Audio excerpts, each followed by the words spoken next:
अस्सलाम वालेकुम सामीन, प्रोग्राम पेशरफ का ताज़ा शुमारा लेकर मैं इरफान अमीन मलिक आपकी खिदमत में हाजिर। स्टूडियो में आज हमारे साथ तशरीफ़ फरमा है Zahoor Ahmad Rishi, agriculture researcher, department of agriculture Kashmir. Zahoor साहब, आपका खैर मकदम हमारे प्रोग्राम में। शुक्रिया आपका। सामीन, आज के प्रोग्राम का मौजू रहेगा वर्टिकल फार्मिंग।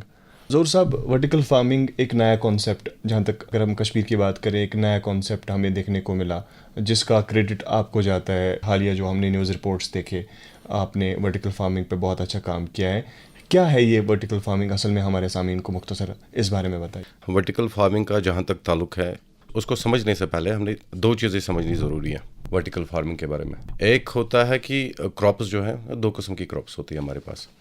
एक वो क्रॉप जो खुद ब खुद वर्टिकल स्पेस को यूटिलाइज करता है। जैसे आप टमाटो देखिए, आप बॉटल गार्ड देखिए, आप क्यूकम्बर देखिए, जितने भी वाइन क्रॉप्स होते हैं, इनको वाइन क्रॉप्स बोलते हैं।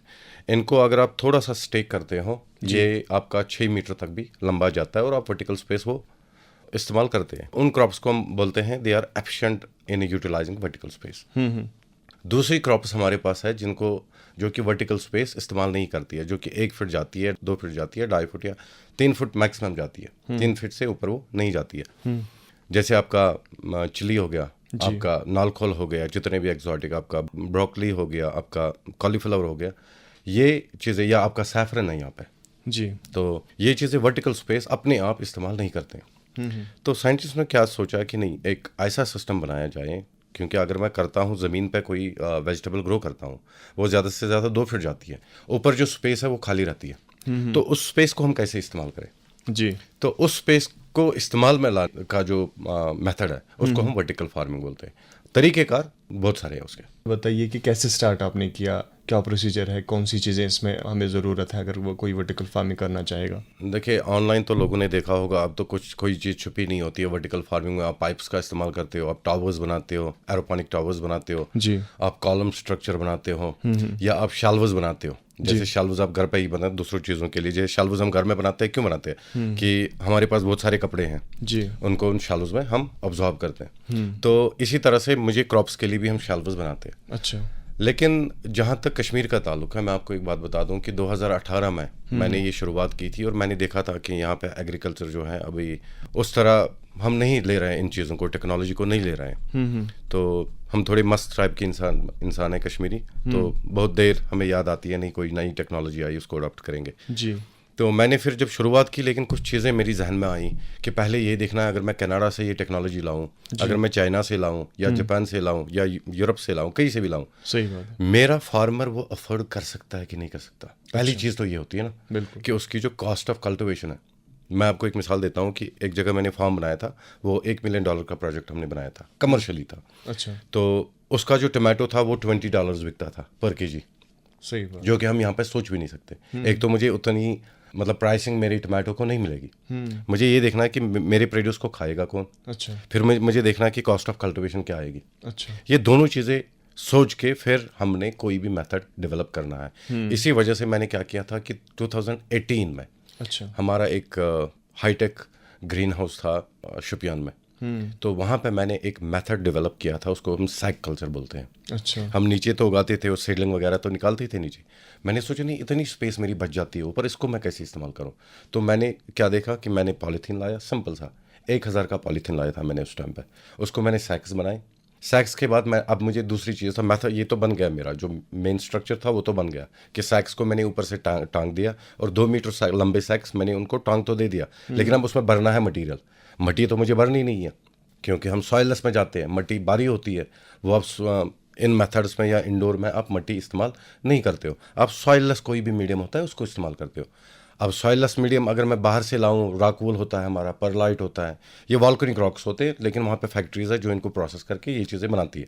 रॉकवूल हो गया, परलाइट हो गया, पमिस हो गया, ये चीज़ें, लेकिन वो काफ़ी महंगी हो जाती है। अच्छा। कनाडा से मैं कोई चीज़ है, या पीट मॉस, हमारे यहाँ तो पीट मॉस नहीं, कोकोपीट होता है, वो भी मेरा साउथ इंडिया से आता है, वो भी काफ़ी महंगा होता है। तो मैंने क्या सोचा कि नहीं, कोई ऑल्टरनेटिव होना चाहिए जिसको हम इस्तेमाल करें यहाँ लोकली, सॉइल की जगह कुछ लोकली होना चाहिए जो सस्ता पड़े, सबसे ज़्यादा सस्ता पड़े।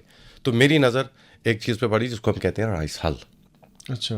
ये धान के जो दाने एम्प्टी होते हैं अंदर से, जिनको आप विनोइंग से निकाल देते हो, अलग करते हो, फिर लोग उसको फेंक देते हैं या जला देते हैं, उस चीज़ को मैंने लिया। क्योंकि अगर आप देखें धान के वो दाने रेजिस्टेंट होते हैं, वो डिकम्पोज इजीली नहीं होते, इसलिए लोग उसको जला भी देते। मैंने उस चीज़ को एज मीडियम ले लिया। अच्छा, सॉइल की जगह। सॉइल की जगह मैंने उसको मीडियम बना दिया, और उसको मीडियम बना के जो मेरी वहाँ पे ट्रायल हुई थी, अल्हम्दुलिल्लाह वो सक्सेसफुल हुई थी।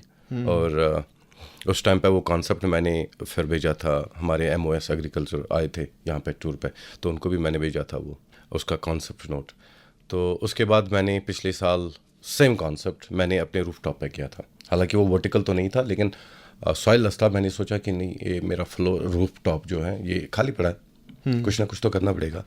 और दूसरी चीज़ थी उसमें कि हमारी घर में वो यहाँ पे एक नीश क्रॉप है मुश्कबुद्री, बिल्कुल। तो वो सागम में कन्फाइंड है। हालांकि मैंने उससे पहले ना तो खाई थी ना देखी थी, और बहुत अच्छी रेट मिलती है, बहुत अच्छी रेट है। अभी तकरीबन 35,000 पर क्विंटल जाती है, यानी 3,350 पर केजी, ये करंट रेट है उसकी। तो उस मुश्कबुद्री के बारे में लोग कहते थे, मैंने अपने सीनियर से बात की कि मेनली ये हमारे सागम एरिया में ही अभी कन्फाइंड है, बाहर अभी दिक्कतें आ रही है। मैंने सोचा नहीं, मेरे पास तो मेथड है, क्यों ना मैं ट्राई करूँ, एक रिसर्च ट्राई लगा दूँ कि क्या दिक्कतें आती है इसमें। ये लास्ट ईयर आपने? ये लास्ट ईयर मैंने किया था, एक छोटा सा 100 स्क्वायर फीट था, ज़्यादा नहीं था, तो टाइम भी नहीं होता उतना, तो कमर्शियली तो पहले नहीं जाते ना, पहले देखनी होती है चीज़ें कि कहाँ जाएंगी, सही रहेंगी। तो फिर मैंने वो लगा के वहाँ पे देखा कि क्या होता है, उस पर काफ़ी डेटा कलेक्ट किया, और वो सक्सेसफुल हुई थी। इट वाज अनबिलीवेबल, मैं भी यकीन नहीं कर पाता, लेकिन कुछ चीज़ें थी उसमें कि जो मुझे सॉइललेस कल्चर में पता चली। अगर मैं सॉइल में उगाता तो मुझे वो चीज़ें पता नहीं चलती। अच्छा। एक्चुअली ये जो सॉइललेस कल्चर था, ये डॉक्टर होगलैंड जो हमारे थे, एक पुरानी साइंटिस्ट, अच्छा, जो होगलैंडर और नॉन, वो इसको न्यूट्रिकल्चर बोलते थे पहले। वो रिसर्च के लिए इन चीज़ों को, सॉइललेस मीडियम को इस्तेमाल करते थे, क्योंकि सॉइललेस कल्चर में आप रूट्स भी देख सकते हो, आप स्टेजेस भी देख सकते हो, जो कि आप सॉइल में नॉर्मली। तो सही बात है। पिछले साल ही मैंने फिर, ये पहली बार हुआ है, हालांकि मैंने ओपन तो नहीं किया, ये सीक्रेट मैंने रखा है अभी तक। जो भी हमारे सैफरान का जो स्टेजेस है, वो भी मैंने डॉक्यूमेंट किए हुए हैं। अच्छा। कि क्या क्या चीज़ बनती है, मतलब जैसे हमारा ये था कि हम सोचते थे कारम से डायरेक्ट कॉर्न बनती है, नहीं बनती है, उसके बीच में तकरीबन 2-3 स्टेजेस उसकी आती है, कारम से पहले भी 2-3 चीज़ें बनती। जी, ये चीज़ें चलती रहती हैं रिसर्च में। मैं एक चीज़ जानना चाहता था, जैसे आपने मुश्कबुद्री की बात की, एक अच्छी रेट भी मिलती है, अच्छा क्रॉप है, मार्केट भी इसका बहुत अच्छा है। जो पिछले साल आपने एक्सपेरिमेंट किया, इस बार क्या आपने मुश्कबुद्री ग्रो की अपने जो वर्टिकल फार्मिंग के थ्रू?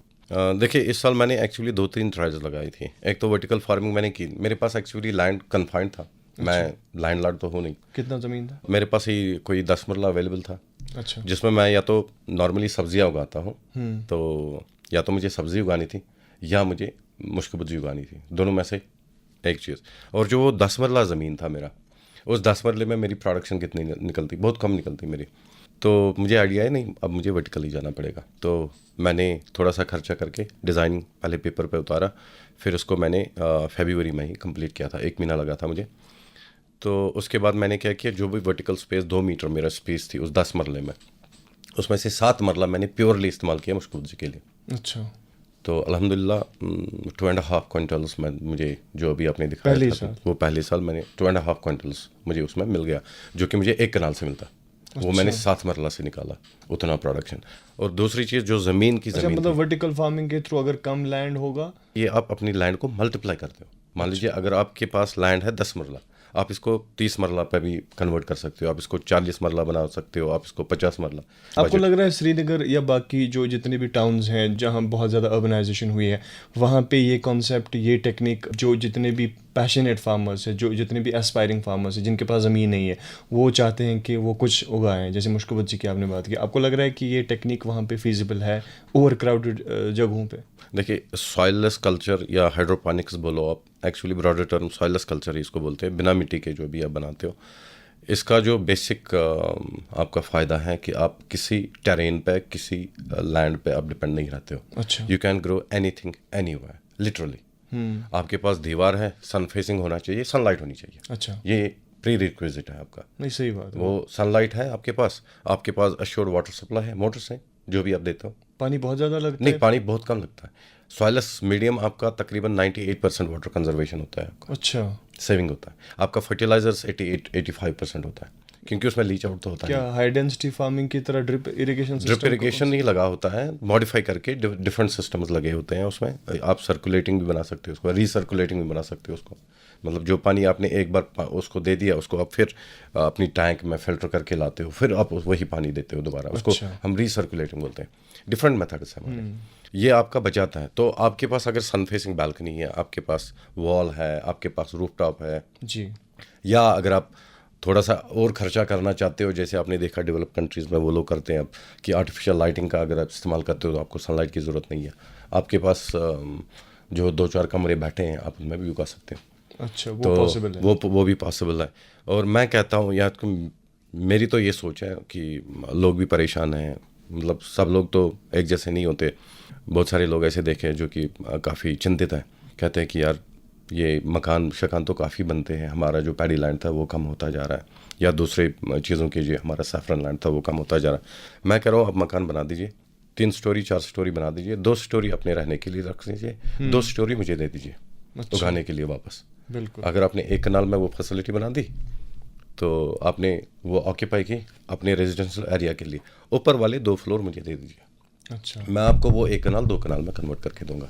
अच्छा, आपका रेजिडेंशियल भी हो गया। There are, you have to search new methods, new ways. नहीं, सही बात है। अच्छा, एक चीज़ मैं जानना चाहता हूँ, जैसे आपने बात की इंडोर फार्मिंग की, आपने बात की, एक और चीज़ मैं जानना चाहता हूँ कि अब अगर किसी के पास ज़मीन है, वो वर्टिकल फार्मिंग करना चाहता है, अब जो ज़मीन नीचे है, आप तो वर्टिकल फार्मिंग कर रहे हो, नीचे जो ज़मीन है उसमें भी उगा सकते हैं कोई वैरायटी? बिल्कुल, जैसे मैंने आपको दिखाया भी था, मैंने जो कहा जो मेरा वर्टिकल स्पेस था वो मैंने मुश्कबुज्जी के लिए इस्तेमाल किया था। जी, तो नीचे जो ज़मीन थी वो मैंने बेल पेपर्स के लिए, जितने भी एग्जॉटिक वेजिटेबल्स थे वो मैंने उसमें उगाए। जी, स्विच चैड है, शैलट है, बेल पेपर है, आपका बीट रूट है, चिल्ली है, हर एक चीज़ मैंने उसमें उगाई थी। तो जो ज़मीन मेरा 7 मरला था वो मैंने अपनी वेजिटेबल्स के लिए इस्तेमाल किया। अच्छा, और जहाँ से मैंने मुश्कबुज्जी निकाली वो मैंने स्पेस से निकाली। अच्छा। एक और चीज़ मैं जानना चाहता हूँ, वर्टिकल फार्मिंग के थ्रू जो भी यील्ड हमें निकलता है, क्या ये कॉम्पीट कर सकता है कन्वेंशनल फार्मिंग में जो हमारा यील्ड निकलता है किसी भी वैरायटी की? अगर हम बात करेंगे, क्या कोई फ़र्क है? अगर हम देखें, आपने तो मुश्कबुज्जी उगाई है इसमें। देखिए, एक चीज़ है जो हमें समझने की ज़रूरत है कि प्रोडक्शन सॉइललेस कल्चर में अगर आपने सीखा है, हाँ, अगर आप खुद से करना चाहते हो तो मुश्किलें आएंगी। पहले तो कोई भी नई चीज़ है वो सीखने की ज़रूरत होती है। अगर आप प्रॉपरली करोगे सॉइललेस कल्चर को, अच्छा, तो आपका 50 से 70% प्रोड्यूस इंक्रीज होगा सेम एरिया में। जो हम एरिया मल्टीप्लाई करते हैं उसको छोड़ के, क्योंकि उसका बेसिक कारण जो है वो है कि जो न्यूट्रिएंट्स होते हैं, जो प्लांट को ज़रूरत होते हैं, एलिमेंट्स, बेसिक नीड, ज़मीन में उनका कंट्रोल नहीं रहता है। वहाँ पे लीच आउट भी होता है, वहाँ पे फिक्स भी होता है।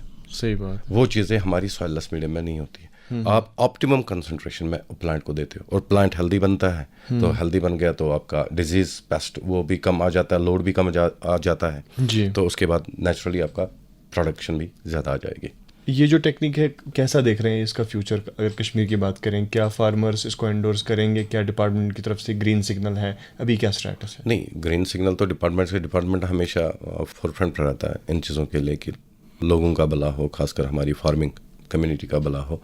और जहाँ तक ताल्लुक है सॉइललेस कल्चर का, मुझे फ़ोन आते रहते हैं तो लोग इंटरेस्टेड हैं। अभी एक मैडम ने मुझे अनंतनाग से फ़ोन किया था कि उनका है 2-4 मरला वो कन्वर्ट करना चाहिए, केएस ऑफिसर है। अच्छा, वो खुद उसका पैशन बढ़ गया। लोगों का पैशन बढ़ जाता है, लेकिन एक बात समझने की मुझे पता है कि न्यू वेज, न्यू टेक्निक्स, तो इनको अडॉप्ट करने में थोड़ा टाइम लगता है, लेकिन करेंगे सारे, आज नहीं तो कल करेंगे। मैंने डायरेक्टर एग्रीकल्चर से बात की थी, उनका कहना था कि ये HADP का एक हिस्सा है वर्टिकल फार्मिंग। बिल्कुल है हमारा, क्योंकि आप उसमें देखोगे जो हमारे हाईटेक ग्रीन हाउसेज हैं, जो मैंने आपसे बात की थी कि शुपियान में हाईटेक ग्रीन हाउस था हमारा, उसमें हमने ये उसी का कॉन्सेप्ट है। अच्छा। जो हॉलिस्टिक एग्रीकल्चर डेवलपमेंट प्रोग्राम बना, एक मेजर प्रोजेक्ट उसमें था हमारा कि एग्जॉटिक वेजिटेबल्स के लिए कंट्रोल्ड कंडीशन में, तो उसमें तकरीबन हम 21 लाख सब्सिडी देते हैं 1 कनाल के लिए। अच्छा। एक फार्मर को 95% सब्सिडी। तो उसका जो पर्पज़ है कि इतना अमाउंट एक ग्रोवर को देना, सब्सिडी देना, इसका एक ही चीज़ है ताकि वो उनका रुझान बढ़े वर्टिकल फार्मिंग की तरफ, और अल्हम्दुलिल्लाह काफ़ी हद तक सक्सेसफुल हुई है। मुश्किल की अगर हम बात करें, इस पे फिर से आते हैं कि ये 1960s में ब्लास्ट डिजीज की वजह से ऑलमोस्ट ख़त्म ही हुआ। आपने एक रिवाइवल प्रोसेस स्टार्ट की वर्टिकल फार्मिंग के थ्रू। आपको लग रहा है कि एक तो इसका बहुत अच्छा प्राइस है, एरोमेटिक राइस वैरायटी है, प्रीमियम राइस माना जाता है। आपको लग रहा है कि वर्टिकल फार्मिंग के थ्रू इसका एक उरूज मिल सकता है, कश्मीर में वापस आ सकता है ये? देखिए, पहले तो मैं ये बताना चाहूँगा, जब इसका वो इफेक्ट हुआ था पैडी ब्लास्ट से, जी। एक्चुअली इसको कमद बोलते थे पहले। अच्छा, इसी को कमद बोलते? इसको कमद बोलते थे, एक्चुअली कमद थी। अच्छा, जाग दूसरा है? जग दूसरा है। अच्छा। ये इसको कमद बोलते थे जी। कमद को फिर डेवलप किया हमारे यूनिवर्सिटी ने। अच्छा। तो फिर इसको मुश्किल जी उन्होंने बना दी, डेवलप किया था। तो मुश्किल जी को डेवलप करने के बाद आपको पता ही है कि लोग बड़े कंजर्वेटिव होते हैं, खासकर हमारे फार्मिंग कम्युनिटी के, सोचते रहते हैं। हालांकि वो गलत नहीं है, फेलियर्स का वो खतरा भी रहता है। तो फिर डिपार्टमेंट ऑफ एग्रीकल्चर ने भरपूर कोशिश की थी उसी को करनाक सागम इलाके में। काफ़ी जगह ट्रायल्स लगाए, लेकिन वहाँ पे सक्सेसफुल ज़्यादा रहा।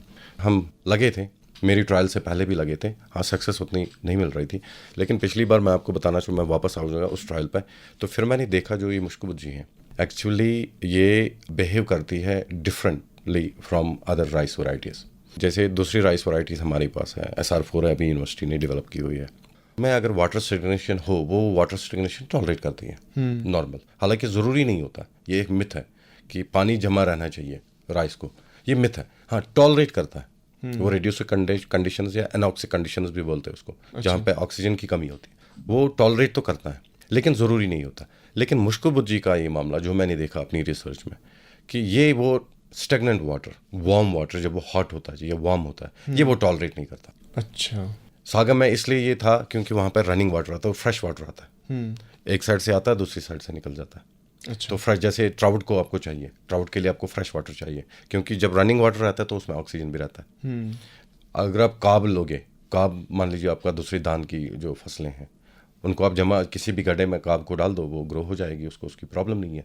लेकिन इसको मैं ट्राउट के साथ कंपेयर करता हूँ, मुश्किल जी को। अच्छा। इसको फ्रेश ऑक्सीजन चाहिए रूट्स में, या तो प्योरली, जो मेरी इस साल की रिसर्च फाइनल हुई, जो मैंने ओपन नहीं की अभी, मैंने प्योरली ड्राई लैंड में एक ट्रायल लगाई है मुश्किल जी की, एंड अल्हम्दुलिल्लाह सक्सेसफुल है। और उसकी यील्ड अनबिलीवेबल, और उसकी जो ग्रोथ है, ये प्योरली आप इसको ड्राई लैंड ट्रीट कीजिए। अच्छा। या तो आप रनिंग वाटर दे दीजिए, या फिर इसको ड्राई लैंड, जैसे आप वेजिटेबल्स को इरिगेट करते हो वैसे इसको भी कीजिए। अगर आप इसको वैसे इरिगेट करते हो जैसे आप दूसरे क्रॉप्स को इरिगेट करते हो, वेजिटेबल्स को इरिगेट करते हो, मतलब मॉइस्चर तो रखा, जो ऑप्टिमम मॉइस्चर वो रखा, फिर आपकी कोई डिजीज़ नहीं होगी, फिर होगी, कहीं भी होगी। अच्छा। कहीं भी होगी। ज़ोर साहब, ये जो वर्टिकल फार्मिंग है, अगर हम इसकी बात करें, अभी क्या चैलेंज आपको फेस हुए जब आप इस पे काम कर रहे थे? एक तो चैलेंज की बात करेंगे, दूसरा मैं ये जानना चाहता हूँ कि अभी जो कॉन्सेप्ट है, अभी प्रोडक्शन डबल, हर कोई चाहता है कि प्रोडक्शन कम स्पेस में डबल हो जाए। एक न्यूज़ रिपोर्ट में मैंने पढ़ा था कि आप उस पे काम कर रहे हैं, उसके बारे में बताइए कि क्या अभी उस पे रिसर्च चल रहा है कि इस वर्टिकल फार्मिंग के थ्रू 2 बार हम हार्वेस्ट कर सकते हैं कोई भी क्रॉप? देखिए, 2-3 चीज़ें हैं जहाँ से हम क्रॉप को डबल कर सकते हैं। एक तो हमारी थी जो जीनोटाइप कैपेसिटी बोलते हैं, जैसे जेनेटिक कैपेसिटी होती है क्रॉप की, वो तकरीबन ऑलमोस्ट जो इंडस्ट्रियल रेवोल्यूशन के बाद वो काफ़ी हद तक, मैं पूरा नहीं कहूँगा, काफ़ी हद तक टैप कर चुके हैं। या एक हमारे सोचने समझने में एक लिमिटेशन आया है कि हम बियॉन्ड दैट लिमिट नहीं जा पा रहे हैं अभी, जो जेनेटिक पोटेंशियल है उन क्रॉप्स का। तो अब जो मुझे लग रहा है जहाँ से हम क्रॉप प्रोडक्शन बढ़ा सकते हैं, एक तो सॉइल्स कल्चर मैंने आपको बताया, दूसरा उसके साथ उसको वर्टिकली जाना है। जैसे आपके पास 10 मरला ज़मीन है, उसको आप 40 मरला, 50 मरला, 60 मरला, जो भी आपका बजट है आप उसमें कन्वर्ट कर सकते हो। इसको मैं दूसरी तरह से, मैंने आपको बताया था पहले भी कि अगर मैं देखूंगा, मैं सिटी में रह रहा हूँ, मेरे पास 4 मरला ज़मीन है, मुझे अब खेती करनी है, तो मैं 1 कनाल चाहिए मिनिमम कमर्शियल यूनिट। मैं कहाँ से लाऊंगा 1 कनाल ज़मीन? है ही नहीं मेरे पास। अगर मैं अब वो खरीदूंगा तो कितनी कॉस्ट आ जाएगी? सही बात है। तो मुझे क्या करना है, मुझे थोड़ा सा खर्चा करके इसी ज़मीन को जो 4 मरला है उसको मैं बनाऊंगा 10 मरला या 15 मरला या 20 मरला, जो भी है, जो लिमिटेड मेरी स्पेस है उसको मैं मैक्सिमम यूटिलाइज करूँ। ये एक तरीका है। दूसरा है कि हमें क्रॉप्स जो हैं वो डबल करनी पड़ेगी, हमारी रिसर्च को जाना पड़ेगा उस साइड में। इसके अलावा और कोई रास्ता नहीं है। अच्छा। कि आपने 2 क्रॉप्स, जैसे राइस की आप 1 क्रॉप ले, अभी तो 3-3 क्रॉप्स, वो चौथे क्रॉप्स पे जो मेरे साउथ इंडियन वाले वो कर रहे हैं कोशिश। मुझे याद है अभी एक मेरा कलीग है, उसने बताया था कि इट्स नॉट पॉसिबल, ये तो मतलब शॉर्ट डे होती है जो हम कहते हैं इसको।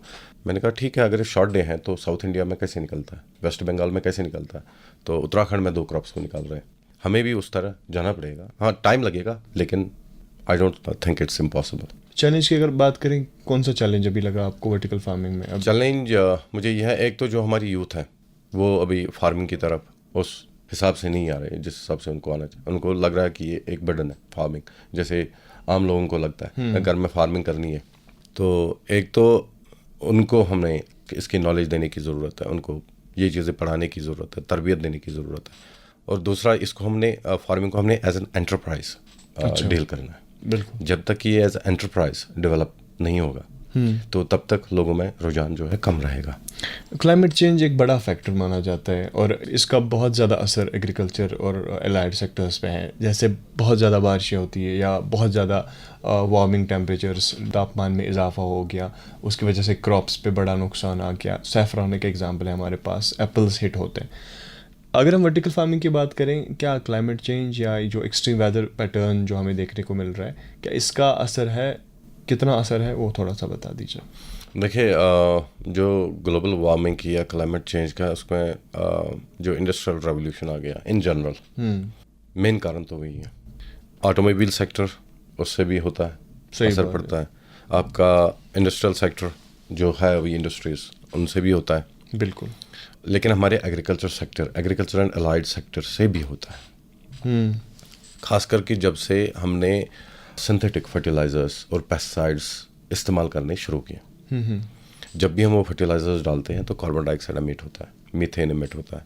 जैसे मैंने आपको बोला था, स्टेगनेंट वाटर जो भी पैडी लैंड से सबसे ज़्यादा मीथेन आती है। और दूसरे नाइट्रस ऑक्साइड, नाइट्रिक ऑक्साइड, ये डिफरेंट फॉर्म्स आती है। फॉस्फीन गैस आती है, हाइड्रोजन सल्फाइड, ये सारी गैसेस निकलती है इन चीज़ों से। एक तो मैं एग्रीकल्चर सेक्टर की बात करूँगा, दूसरों की बात नहीं करूँगा, because that's not my expertise. बिल्कुल। तो यहाँ पे एक तो हमने करना है कि हमने उनको मिनिमस, मैं ये नहीं कर बंद करूँ, क्योंकि हमें शिफ्ट करना है। सही बात है। तो धीरे धीरे हमने उनको कम करना है। हमने रिजेनरेटिव एग्रीकल्चर पे जाना पड़ेगा, हमने ऑर्गेनिक फार्मिंग पे जाना पड़ेगा, हमने जीरो टिलेज पे जाना पड़ेगा, क्योंकि जितनी ज़्यादा टिलिंग करेंगे उससे भी कार्बन डाइऑक्साइड ज़्यादा निकल जाती है, ग्रीन हाउस गैसेज निकल जाती है ज़मीन से, वो भी एक कारण है। और वर्टिकल फार्मिंग में? वर्टिकल फार्मिंग में आप टिलिंग करते ही नहीं हो। और दूसरी चीज़, आपने वर्टिकल सॉइललेस कल्चर में आपने देखा कि वहाँ पे मैं वाटर स्टेगनेशन रखता ही नहीं, तो मीथेन गैस की तो प्रॉब्लम ही खत्म आपकी। अच्छा। और तीसरी चीज़, मैंने पहले भी ये बताया कहीं पे कि अगर मैं कंपेयर करूँ कि वाटर सेविंग मेरी कितनी होती है, जो राइस हम फील्ड में बनाते हैं 4000 से 6000 लीटर 1 किलो चावल के लिए मुझे कंज्यूम होता है। 4000 से, ये मेरी कैलकुलेशन नहीं है, ये यूनिवर्सिटी की कैलकुलेशन उन्होंने दी है। 4000 से 6000 लीटर पानी आपको 1 किलो चावल पैदा करने में लगता है। अच्छा। तो मेरे जो सिस्टम मैंने डेवलप किया है, मेरे से 10 से 15 लीटर मैक्सिमम। अच्छा, मतलब वाटर कंजर्वेशन आप देखिए फुल्ली, और आप उसके साथ फिर देखिए न्यूट्रिएंट्स का भी, वो कितना बचता है वो। आप पानी का तो देखिए ना पहले।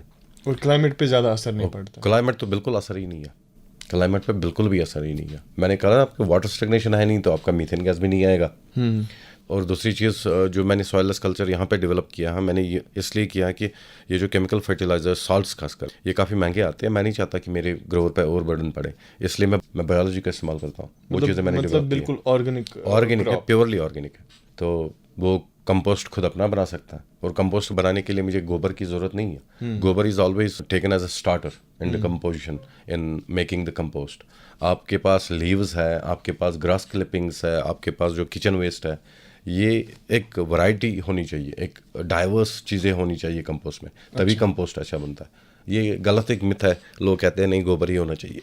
नहीं, गोबर है स्टार्टर आप लो, लेकिन बाकी जितना भी जो आपका नेचुरल ऑर्गेनिक मटेरियल है, उस मटेरियल को आप कंपोस्ट में ले लीजिए। हाल ही में बात की थी, स्कॉच के एक साइंटिस्ट थे, उनका कहना था कि वर्टिकल फार्मिंग एक अच्छा कॉन्सेप्ट है, अच्छी टेक्निक है, लेकिन जो हॉबिस्ट्स हैं जो चाहते हैं कि वो फार्मिंग करें किसी हुदूद के तहत, वो कर सकते हैं, लेकिन कमर्शियली पॉसिबल नहीं है। और वो उनका कहना था कि ये कन्वेंशनल फार्मिंग को रिप्लेस नहीं कर सकता। खैर, वो ज़्यादा जानते हैं, यूनिवर्सिटी वाले हैं, रिसर्च करते रहते हैं। लेकिन मैं आपको अपना बता दूं, 2009 से मैं सॉइललेस कल्चर पे काम कर रहा हूँ। 2009 से। अच्छा। और हाइड्रोपोनिक्स पे और कमर्शियल यूनिट्स पे, और वो भी कमर्शियल यूनिट्स, ये एक गलत फहमी है, और ये गलत फहमी फैलाने भी नहीं चाहिए। और उन लोगों ने किए जहाँ पे उनके पास ज़मीन हमसे ज़्यादा होती है। अच्छा। हमारे यहाँ पे मार्जिनल फार्मर के पास कितनी ज़मीन होती है? 2 कनाल, 3 कनाल, 4 कनाल, और फ्रेगमेंटेड है, 5-5 मरला होता है यहाँ पे।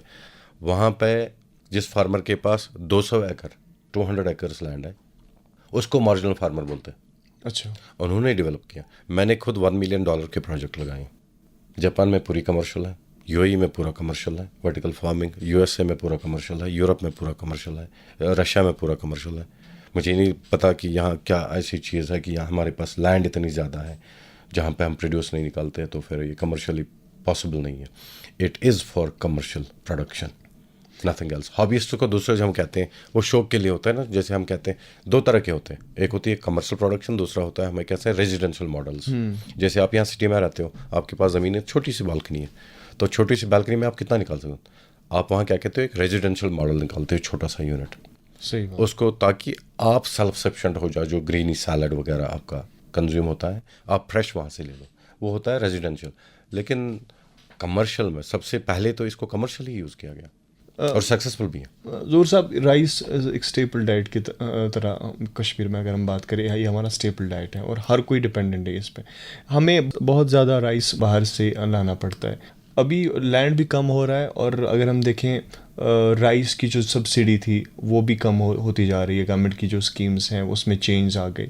आपको लग रहा है कि वर्टिकल फार्मिंग एक पुश दे सकता है जो हमारा राइस है, जो नीड, जो हमारी रिक्वायरमेंट है हमारी राइस, ये इससे एक फ्लिप मिल सकता है ओवरऑल राइस इंडस्ट्री को? देखिए, बिल्कुल फ्लिप मिल सकता है। अगर आप देखोगे कि यहाँ पे जो लैंड कन्वर्शन हुआ पिछले 20-25 सालों में, कि ज़्यादातर जो पैडी लैंड है, कोई बात भी नहीं करता इसकी, हम सब जिम्मेदार हैं इक्वली। पैडी लैंड जो था वो कन्वर्ट हो गया ऑर्चर्ड्स में, बहुत कम पैडी लैंड बचा है। अभी अल्हम्दुलिल्लाह जो एक रिसेंट ट्रेंड आया कि हाई डेंसिटी एचडी जो ऑर्चर्ड्स आ गया, उसका एक फ़ायदा है जिसको हम टैप कर सकते हैं, ताकि लोग एप्पल भी ग्रो कर सकें और साथ साथ में हम उसमें और एक इंटर कल्टिवेशन पे भी जा सकें। आपको शायद पता नहीं होगा, तो मैंने इसी साल वो ट्रायल भी लगाई है। मैंने अपने 1 कनाल ज़मीन में मेरी ये ऑर्चर्ड है, अच्छा, हाई डेंसिटी ऑर्चर्ड। उसके बीच में हमारी काफ़ी स्पेस बचती है और उसमें राइस ग्रो किया आपने? तो मैंने राइस ग्रो किया, सिंपल सा मेथड मैंने अप्लाई किया। तो क्या उसमें रिस्क नहीं है? जैसे बहुत सारे पेस्टिसाइड्स यूज़ करने पड़ते हैं, बहुत सारे। नहीं, आपको जाना पड़ेगा ऑर्गेनिक। मैंने आपको पहले ही बोला कि ऑर्गेनिक पॉसिबल है। देखिए, बिल्कुल पॉसिबल है। आज से 40 साल पहले हम ग्रो नहीं करते थे, एप्पल ग्रो नहीं होता था। आज से 40 साल पहले, इंडस्ट्रियल रेवोल्यूशन आने से पहले तो एप्पल ग्रो होता था, कश्मीर में होता था, मेरे घर पे होता था। तो लेकिन मामला ये है ना कि कितनी बीमारियों को आप कंट्रोल करोगे, कितने नए मॉलिक्यूल्स आप निकालते रहोगे। चलिए, एप्पल पे हम इंशाल्लाह दूसरे प्रोग्राम में कभी बात करेंगे। अपना कीमती वक्त निकालने के लिए और वर्टिकल फार्मिंग पे हमसे बात करने के लिए आपका बहुत बहुत शुक्रिया। शुक्रिया आपका। इसके साथ ही हमारा आज का प्रोग्राम इख्तिताम को पहुंचता है। प्रोग्राम के प्रोड्यूसर वसीम फारूक और अपने मेज़बान इरफान अमीन मलिक को दीजिए इजाज़त। अल्लाह हाफिज़।